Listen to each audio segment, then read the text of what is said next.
Episode opening സീനില് മിഹാക്കാണെങ്കില് Luffy അടുത്ത് വരെ അങ്ങനെ വെപ്പനൊക്കെ എടുത്ത് റെഡിയായിട്ട് നിൽക്കും. ലൂഫിക്ക് അറിയാം ഇപ്പൊ ഇവനുമായിട്ട് ഫൈറ്റ് ചെയ്ത് നിന്ന അവനെ കൊണ്ട് എയ്സിനെ രക്ഷിക്കാനാവില്ല എന്ന്. അവൻ ഡയറക്റ്റ് ആയിട്ട് സെക്കൻഡ് ഗിയറിലേക്ക് മാറി ഞൊടിയിടയിൽ അവന്റെ കണ്ണ് വെട്ടിച്ച് അവിടുന്ന് പോവും. അതേസമയം ഇവിടെ ഇവാനും കോമയും അവർ രണ്ടുപേരുടെ പവറൊക്കെ ഉപയോഗിച്ച് അങ്ങോട്ടും ഇങ്ങോട്ടും പൊരിഞ്ഞ ഫൈറ്റ്. ഇവാൻ നൈസായിട്ട് ഇപ്പൊ ലൂഫിയെ നോക്കും. ലൂഫി ഉഷാറായിട്ട് ഓടുന്നത് കാണുമ്പോ ഇവാനും ഭയങ്കര ആശ്വാസാവും. പക്ഷെ മിഹാക്കിന് മാത്രം ലൂഫി എവിടെ പോയെന്ന് മനസ്സിലാവില്ല. അവൻ ചുറ്റും നോക്കിക്കൊണ്ടേയിരിക്കും. അപ്പൊ രണ്ട് പൈററ്റ്സ് വന്ന് അവനെ ആഞ്ഞു വെട്ടാനായിട്ട് ശ്രമിക്കും. പക്ഷെ അവൻ സിമ്പിളായിട്ട് അവന്റെ സ്ക്വാഡ് കറക്കി അവർ രണ്ടുപേരെയും വന്നതുപോലെ തന്നെ പുറകിലേക്ക് ഫ്ലൈ ചെയ്യിപ്പിക്കും. മിഹാക്കാണെങ്കിൽ അങ്ങനെ ഒറ്റ സ്ലിങ്ങിന് റൗണ്ട് ചെയ്ത് ലൂഫിയെ കണ്ടുപിടിക്കും. കാലി കയറിയ മിഹാക്ക് അവന്റെ സ്ക്വാഡിലേക്ക് പവർ കൊണ്ടുവന്ന് നിലത്താഞ്ഞടിക്കും. പവർ ആണെങ്കിൽ മിനിറ്റ് വെച്ച് ലൂഫിയുടെ ബോഡിയിൽ ആഞ്ഞടിച്ച് അവനാണെങ്കിൽ മുൻപിലുണ്ടായിരുന്ന ഒരു ചുമരിൽ പോയി ഇടിക്കും. ആ മതിലൊക്കെ ഇടിഞ്ഞു വീണ് കല്ലുകൾക്കിടയിൽ ഇപ്പൊ ലൂഫി അങ്ങനെ കിടക്കുകയാണ്.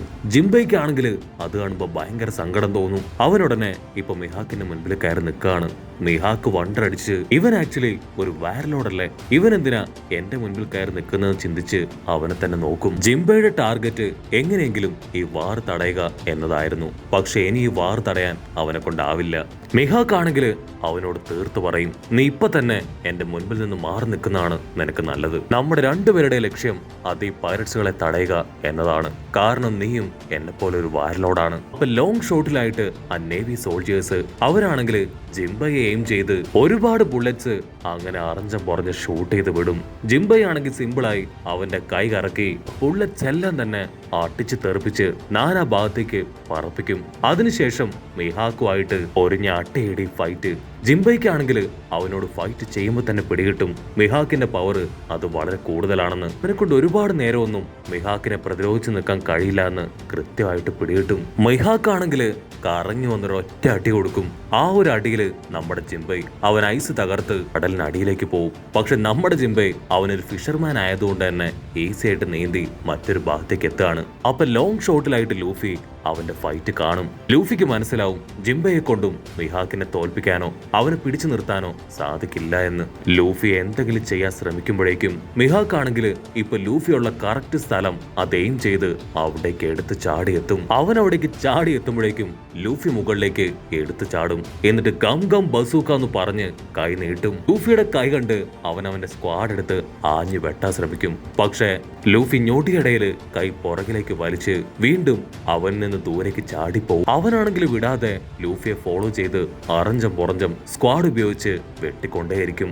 അവന്റെ ഓരോ അറ്റാക്കിൽ നിന്നും ലൂഫി തലനാരിഴയ്ക്ക് രക്ഷപ്പെട്ട് മറ്റു ഭാഗങ്ങളിലേക്ക് മാറിക്കൊണ്ടേയിരിക്കുകയാണ്. പക്ഷെ അവൻ ക്രിയേറ്റ് ചെയ്ത ആ ഒരു വലിയ പവർ അത് അവക്കിജ് ഉണ്ടാക്കി വെച്ചിരുന്ന ആ സീ ഐസിനെ അതിനെ രണ്ടാക്കി വെട്ടി താഴേക്കിടുകയാണ്. ഒരു യഥാർത്ഥ സ്ക്വാഡ്സ്മാന്റെ സ്ട്രെങ്ത് ആണ് ഇപ്പൊ കാണുന്നത്. ഈ ഒരു അറ്റാക്ക് അത് ലൂഫിയുടെ ബോഡിയിൽ വീഴുകയാണെങ്കിൽ അവൻ മിക്കവാറും തുണ്ട് തുണ്ടായി പോവും. ആ ഐസുകളാണെങ്കിൽ അങ്ങനെ പൊട്ടി തകർന്ന് താഴേക്ക് വീഴും. നേവി കപ്പലുകൾ ആടി ഒലയും. ഉടനെ നമ്മുടെ ബഗ്ഗി അവനിപ്പോ അവന്റെ ടീമിനോട് പറയും, ഈ കാഴ്ചകളൊക്കെ ഒരു ട്രാൻസ്പോർട്ടർ സ്നെയിൽ വഴി ലോകം കാണുന്നുണ്ട്. ആ സ്നെയിൽ എവിടെയാണെന്ന് നിങ്ങൾ കണ്ടുപിടിക്കണം. അതിനവന്റെ ടീം യെസ് ബോസ് എന്നൊക്കെ പറഞ്ഞ് അത് അന്വേഷിച്ചു പോകും. ഇവിടെയാണെങ്കിൽ ആ ഡോഫ്ലമിംഗോ അവനിപ്പോ ക്രൊക്കഡൈലിനെ പതിയെ ബ്രെയിൻ വാഷ് ചെയ്തെടുക്കുകയാണ്. നീ ഒരു വാരലോഡ് അല്ലെങ്കിലും മുൻപൊരു വാരലോഡ് ആയിരുന്നു. ഇപ്പൊ നിനക്ക് ആ പദവി ഇല്ലാന്ന് മാത്രമേ ഉള്ളൂ. നമ്മുടെ രണ്ടുപേരും ഒന്നിച്ചു നിന്ന നമ്മളെ കൊണ്ടാവുന്നൊക്കെ പറഞ്ഞ് ഇപ്പോ ക്രൊക്കഡൈലിന്റെ വാ അടപ്പിക്കും. ഉടനെ ക്രൊക്കഡൈൽ പറയും, നീ പറയുന്നത് ഞാൻ ആക്സെപ്റ്റ് ചെയ്യാം, പക്ഷേ എന്റെ അണ്ടറിലായിരിക്കണം നീ. ഞാൻ പറയുന്നത് എന്തോ അത് നീ കേൾക്കണം. ഡോഫ്ലമിംഗോയ്ക്ക് ആണെങ്കിൽ അത് തീരെ ഇഷ്ടാവില്ല. നീ നന്നാവില്ല, വെറുതെ അല്ല നീ ആ ജയിലിൽ കിടന്നെന്നും പറഞ്ഞ് അവനെ ശപിച്ച് ഇപ്പൊ മറ്റൊരു ഭാഗത്തേക്ക് പോകും. ഇവിടെ ബഗ്ഗി ടീമോ ആണെങ്കിൽ ആരുടെ ശ്രദ്ധയിൽ പെടാതെ പമ്മി നേവിക്കാരുടെ ഇടയിലൂടെ എവിടേക്കോ പോവും. മറ്റൊരു ഭാഗത്ത് ആ പ്രിൻസസ് ആണെങ്കിൽ സ്മോക്കറിനെ തടഞ്ഞു വെച്ചിരിക്കുകയാണ്. സ്മോക്കർ പറയും, മര്യാദയ്ക്ക് മാറുന്നതാണ് നിനക്ക് നല്ലത്. പ്രിൻസസ് പറയും, ഒരു കാരണവശാലും ലൂഫിയെ ഹേർട്ട് ചെയ്യാൻ ഞാൻ അനുവദിക്കില്ല. അവൻ എന്റെ ഫ്യൂച്ചർ ഹസ്ബൻഡാണ്. ഞങ്ങൾ എത്രയും വേഗം മാരേജ് ചെയ്യുന്നൊക്കെ പറഞ്ഞ് ഇപ്പൊ ലൂഫിയും അവളുമായിട്ടുള്ള നിമിഷങ്ങൾ ഓർക്കാൻ തുടങ്ങും. സ്മോക്കറിനാണെങ്കിൽ അവളുടെ സ്റ്റോറി ഇമാജിനേഷൻ ഒന്നും ഒട്ടും ഇഷ്ടാവില്ല. അവനിപ്പോ അവളെ അറ്റാക്ക് ചെയ്യാൻ തുടങ്ങും. മിഹോക്കിനാണെങ്കിൽ ലൂഫിയായിട്ട് ഫൈറ്റ് ചെയ്യുമ്പോൾ തന്നെ പിടികിട്ടും പഴയതിൽ നിന്നും ലൂഫിയുടെ പവർ അത് കുറെ കൂടിയെന്ന്. അവൻ അടുത്ത അറ്റാക്ക് ചെയ്യാൻ റെഡി ആയിട്ട് നിൽക്കുമ്പോഴായിരിക്കും ക്രൊക്കഡൈൽ ക്രിയേറ്റ് ചെയ്ത വലിയ ചുഴലിക്കാറ്റില് ബഗ്ഗയും ടീമും കറങ്ങി കറങ്ങി അവിടേക്ക് വരിക. ലൂഫി ആണെങ്കിൽ അതിൽ നിന്ന് ബഗ്ഗയെ പിടിച്ചു വലിച്ചെടുക്കും. അവൻ രക്ഷപ്പെട്ടു എന്ന് കരുതി ശ്വാസമൊക്കെ വലിച്ചു വിടുമ്പോഴായിരിക്കും മിഹോക്ക് അവന്റെ സ്ക്വാഡ് എടുത്ത് ആഞ്ഞു വീശ. ലൂഫി നൈസായിട്ട് ആ സ്ക്വാഡിന് മുൻപിലേക്ക് ബഗ്ഗയെ ഇട്ടുകൊടുക്കും. അവന്റെ സ്ക്വാഡ് അതിപ്പോ ബഗ്ഗിയുടെ ബോഡി രണ്ടായിട്ട് വെട്ടിമുറിക്കുകയാണ്. ബഗ്ഗി ആണെങ്കിൽ ഫുൾ കലിപ്പില് ലൂഫിയുടെ കോളറിൽ കയറി പിടിക്കും.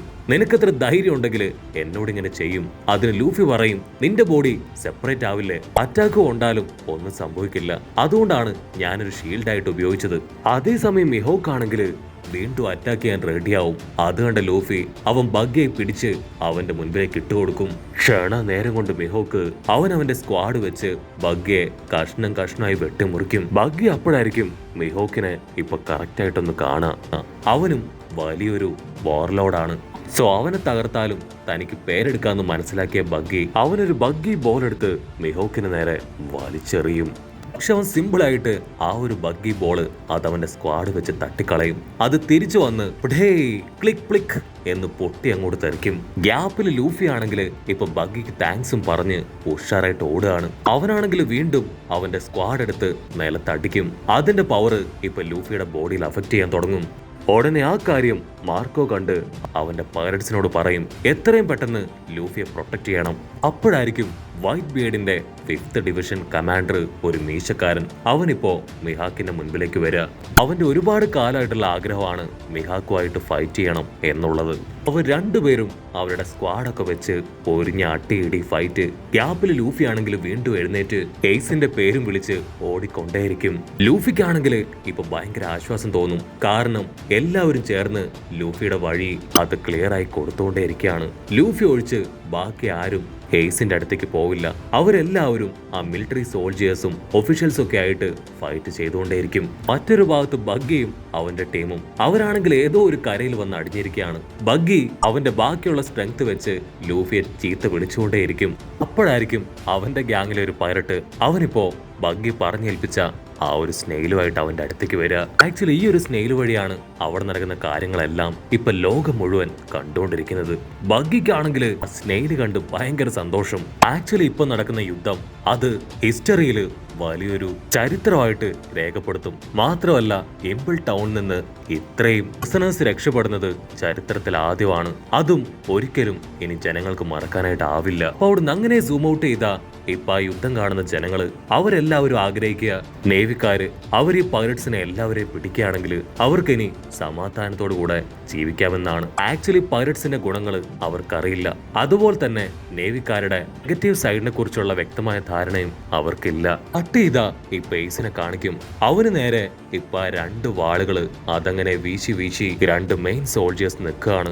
ജനങ്ങൾക്കാണെങ്കിൽ ആ കാഴ്ച കാണുമ്പോൾ ഭയങ്കര സന്തോഷം. പക്ഷെ അതേസമയം പൈററ്റ്സ് ആ കാഴ്ച കണ്ട് ഒരു സെക്കൻഡ് ഫ്രീസ് ആയി പോകും. കാരണം ഏസിനെ കൊല്ലാൻ ഇനിയും ഒരുപാട് സമയം ബാക്കിയുണ്ട്. എന്തുകൊണ്ടായിരിക്കും ഇവർ ഇത്ര നേരത്തെ അവന്റെ എക്സിക്യൂഷൻ നടപ്പിലാക്കാൻ പോകുന്നെന്ന് ചിന്തിച്ച് അവരങ്ങനെ വണ്ടറടിച്ച് നിൽക്കുകയാണ്. സെൻഗോക്കു ആണെങ്കിൽ ഇപ്പൊ ജനങ്ങളിലേക്ക് പോകുന്ന ആ ഒരു വീഡിയോസിന്റെ കേബിള് അതങ്ങനെ കട്ട് ചെയ്ത് വിടും. സെൻഗോക്കു ആണെങ്കിൽ കാര്യമായിട്ട് എന്തൊക്കെയോ പ്ലാൻ ചെയ്യും. ഉടനെ പൈററ്റ്സുകളാണെങ്കിൽ ഇപ്പൊ ഷോക്കാവും. ഒരു പ്രത്യേക ഭാഗത്ത് നിന്ന് ഒരുപാട് കൂമകള് അവറ്റുകൾ ഒരു വലിയ ബറ്റാലിയനായിട്ട് അവിടേക്ക് വന്നുകൊണ്ടിരിക്കുകയാണ്. വൈറ്റ് ബിയർഡും ലൂഫിയും അങ്ങനെ എല്ലാവരും അത് അത്ഭുതത്തോടെ നോക്കി നിൽക്കുകയാണ്. പക്ഷേ ഇവ മാത്രം ഇപ്പോഴും അവന്റെ ഓപ്പോസിറ്റുള്ള ആ ഒരു കൂമയോട് നീ ആരാണ്, എന്താണ് എന്നൊക്കെ ചോദിച്ചുകൊണ്ടേയിരിക്കും. സെന്റമറു ആണെങ്കിൽ ഇനി എനിക്ക് വയ്യ, കാത്തിരുന്ന് ഞാൻ മടുത്തു, യഥാർത്ഥ യുദ്ധത്തിന് സമയമെന്ന് പറഞ്ഞ് അവനങ്ങനെ വമ്പൻ ആക്ഷൻസ് ഒക്കെ ഇടുന്നതോട് കൂടെ ഈ ഒരു എപ്പിസോഡും അവസാനിക്കുന്നു. എപ്പിസോഡ് ഇഷ്ടപ്പെടുകയാണെങ്കിൽ തീർച്ചയായിട്ടും ലൈക്ക് ചെയ്യാനും കമന്റ് ചെയ്യാനും ഷെയർ ചെയ്യാനും മറക്കല്ലേ. അടുത്തൊരു അടിപൊളി എപ്പിസോഡുമായിട്ട് കാണുന്നവരെ ഇറ്റ്സ് മീ വിത്ത് മല്ലു വെബിസോ.